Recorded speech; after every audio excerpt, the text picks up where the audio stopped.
Le besoin d'un nouveau découpage de l'UIR Brest a été particulièrement ressenti lors de l'été 84, puisqu'une charge excessive a plusieurs fois été constatée dans les secteurs QS et KS. Ce besoin, s'il a été moins ressenti les années suivantes du fait d'un tassement du trafic, va sans doute réapparaître à brève échéance.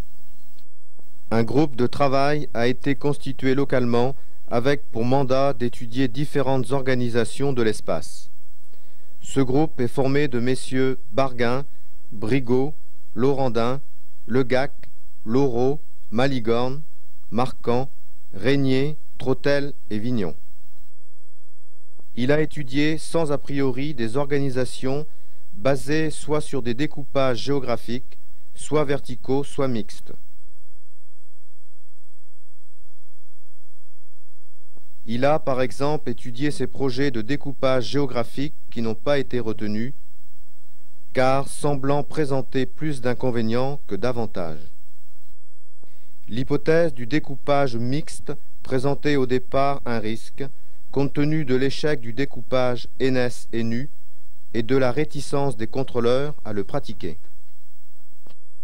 Cette réticence a été justifiée au départ par une technique non maîtrisée au niveau de la visualisation principalement, par le choix du NS-NU qui tenait même regroupé, par le choix du 340 peut-être discutable et par l'isolement du NU dans tout l'espace de Brest. Un autre risque de l'hypothèse du découpage mixte vient de la démarche actuelle de Bordeaux, qui vient de renoncer au découpage vertical. Le groupe de travail s'est donc intéressé à ce qui se passe dans d'autres centres français. Reims, dont certains secteurs sont saturés, s'oriente vers une sectorisation verticale, mais n'a pas à ce jour trouvé la bonne solution. À Aix, le découpage est publié en 3 tranches, mais si le découpage en 2 est couramment pratiqué, le découpage en 3 ne l'est pas, ce qui gêne l'évolution de leur sectorisation. Parmi les centres étrangers, Genève, Zurich, Vienne, Milan, Munich, Maastricht pratique le découpage vertical, source de souplesse. Madrid étudie un découpage du secteur de Bilbao aux environs du niveau 300. Alors, le découpage vertical est pratiqué en bien des endroits en Europe. C'est le cas par exemple du centre de Munich. C'est le cas également de Maastricht par rapport au centre qui se trouve au-dessous de sa zone de compétence. Je citerai le centre de Bruxelles qui est plafonné à 245. Je citerai le centre de Hanovre, également plafonné à 245, et le centre d'Amsterdam, plafonné en dessous des secteurs de Maastricht au niveau 300. Ce saucissonnage peut même devenir excessivement important, c'est le cas du centre de Genève. Et pour le vérifier, il suffit de se reporter sur une des cartes d'Eurocontrol où on voit très bien comment est effectué et appliqué le découpage vertical. Monsieur Besson, qui vient de s'exprimer, appartient à Eurocontrol. Le groupe de travail s'est en effet adjoint les services du centre d'Eurocontrol de Bruxelles, qui dispose de calculateurs et de logiciels particulièrement adaptés à l'étude arithmétique de ces problèmes. Le modèle espace a été développé par Eurocontrol, par son programme de recherche opérationnelle. Ce modèle simule l'écoulement du trafic et aussi le fonctionnement du système de contrôle. Nous utilisons 3 méthodes d'évaluation distinctes qui sont généralement utilisées. Ils sont utilisés soit indépendamment ou ensemble ou partiellement. Vous avez premièrement la méthode in vivo, c'est l'observation dans la salle de contrôle. L'observation, l'évaluation se fait par l'observation des procédures de contrôle et aussi par des méthodes statistiques du trafic, par exemple. Vous avez la représentation complète ou partielle d'un système de contrôle par une simulation en temps réel. Et vous avez, troisièmement, la possibilité, la modélisation du système de contrôle par un ensemble de programmes assez complexes qui est, par exemple, le modèle espace d'Eurocontrol. Le jeu consiste à fournir au centre expérimental un échantillon de trafic représentatif, un réseau de routes et quantité de détails sur les méthodes de travail du CCR concerné. C'est le groupe de travail qui a déterminé les paramètres en collaboration avec Eurocontrol à Bruxelles. La préparation d'une étude par simulation avec le modèle espace consiste à préparer en étroite collaboration avec les contrôleurs du centre les données qui sont utilisées par le modèle espace pour produire les résultats. En particulier, il s'agit de saisir les temps d'exécution de toutes les tâches élémentaires de contrôle qui sont enregistrées par le modèle espace, à savoir des tâches concernant des manipulations de strip, des coordinations intercentres, intersecteurs, des tâches de communication de radio de routine, des tâches de résolution de conflits radars. À titre d'exemple, sachez qu'une coordination avec Madrid représente une tâche moyenne de 45 secondes pour le contrôleur organique par avion, ou que la surveillance radar d'un conflit sans intervention représente une attention de 24 secondes pour le contrôleur radar et de 8 secondes pour le contrôleur organique. Toutes les tâches de contrôle sont ainsi quantifiées par secteur et par fonction. Les temps d'exécution correspondent en fait à des temps moyens consacrés à l'exécution d'une tâche par les contrôleurs. Ce temps donc de 45 secondes qui a été utilisé dans la simulation pour les coordinations avec Madrid correspond à un temps moyen qui a été retenu et approuvé par les contrôleurs qui nous ont aidés à préparer la simulation. Il est certain que dans certains cas, plusieurs coordinations peuvent être passées en même temps et en fait le temps réel consacré à cette coordination est moins important que les 45 secondes, mais peut-être dans d'autres cas, la coordination sera plus longue. Et en fait, ce qui est important, c'est d'avoir retenu un temps moyen qui corresponde à une certaine réalité. L'échantillon de trafic retenu reprenait le trafic du 28 juillet 1987 qui présentait les caractéristiques suivantes. Journée la plus chargée, fort trafic nat. Cet échantillon de trafic a été majoré de 30% pour que l'on soit dans les conditions de travail des années 90-92.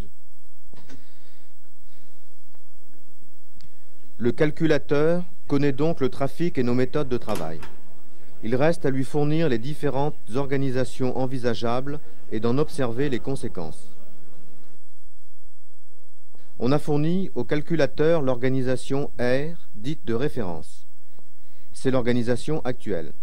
L'organisation A présente la particularité d'un grand secteur DS recouvert au-dessus du 320 par deux secteurs QU et KU. Ce secteur DS se révèle en fait surchargé, plus chargé même que les secteurs KS et QS actuels. L'organisation B est caractérisée par deux secteurs égaux, KS et KU, séparés au niveau 320 et la création d'un axe Dinard-Gloucester devant soulager Berried. Le trafic Bordeaux-Areux-Berried étant réorienté sur Dinard. On constate une surcharge relative du secteur KS. Les résultats obtenus ont permis d'en tirer les premières conclusions et de proposer l'organisation C. Celle-ci, très proche de l'organisation A, inverse simplement l'agencement du nord de l'espace. Deux secteurs KS et QS sont coiffés au-dessus du 320 par un grand secteur KU. À la suite de cela, en décembre 1986, le groupe de travail imagine l'organisation D.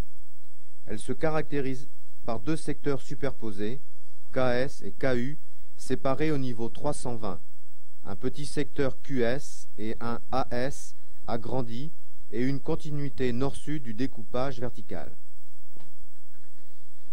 Le trafic des Baléares vers Berriède est mis en direct sur Berriède et passe donc par Dinard. De plus, cette organisation prévoit un changement d'allocation de niveau à certaines heures pour le trafic NAT venant de Chartres et de Caen. Il est demandé à Paris de monter les départs de la TMA vers le niveau 290 et les survols du niveau 310 vers le niveau 330, ce qui supprime nombre de conflits au niveau 310. Cette méthode d'amélioration successive a donné des résultats fort encourageants, ainsi que le confirme M. Lanzy d'Eurocontrol.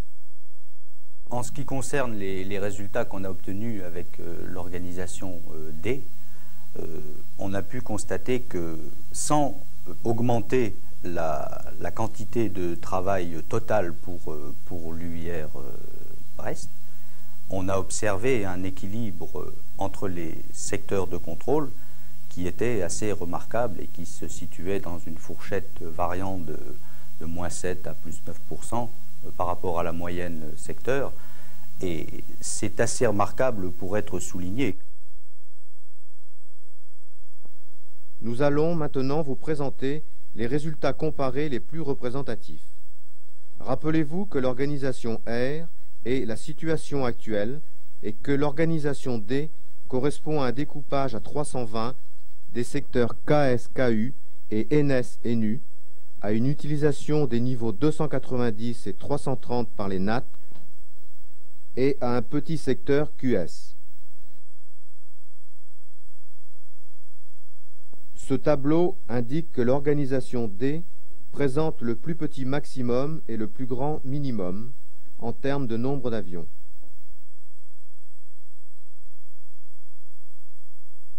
La moyenne est légèrement plus élevée, mais les écarts sont les plus faibles.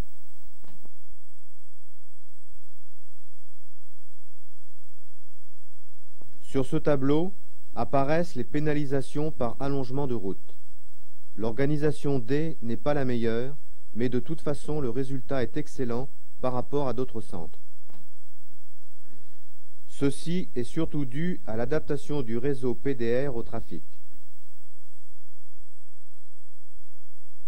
Pour ce qui est des charges totales en temps de travail, l'organisation D présente encore un très bon équilibre entre secteurs.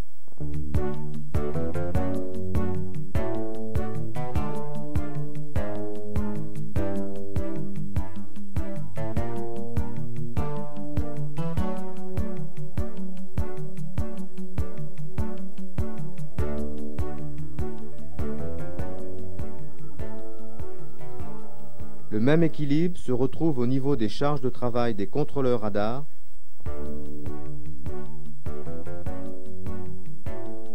et des contrôleurs organiques.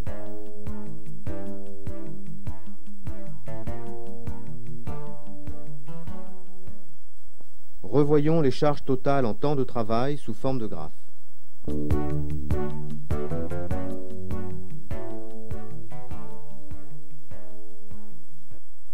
Pour ce qui concerne le centre de Brest, la simulation en temps accéléré pourrait être prolongée par une simulation en temps réel.